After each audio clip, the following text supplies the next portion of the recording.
First off, are you married? If so, this video isn't for you. If you're not, keep listening. But before I get into it, go ahead and save this video and like and share, and also press the plus sign button for more tax gems that I'm going to be dropping all season long and beyond.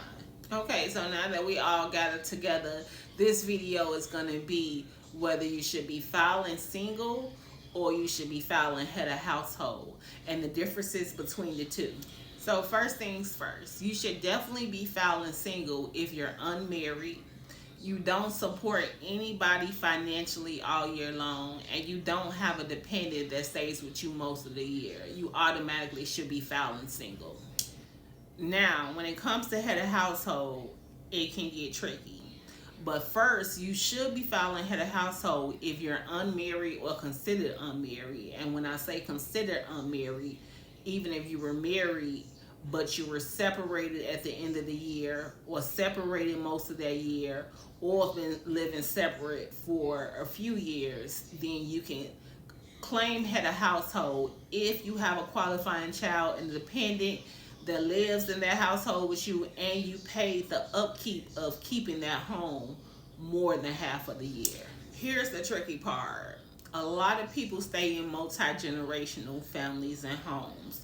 So it's more than one person living in that house that's providing income for that house, and it's multiple dependents in the house.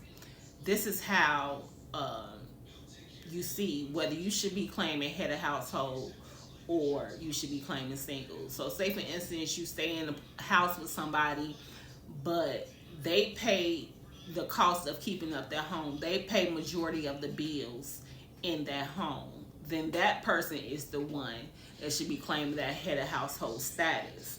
And you can claim single. You can still claim your dependent that you take care of, that lives in the home with you, that you provide you take care of most of the expenses for that dependent. That's fine. But you don't pay majority of the cost of keeping that home up that you live in.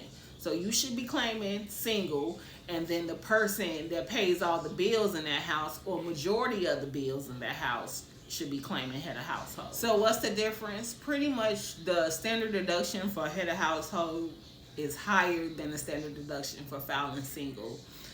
Filing head of household puts you in a lower tax bracket, which could ultimately result in a higher refund if you're expecting one.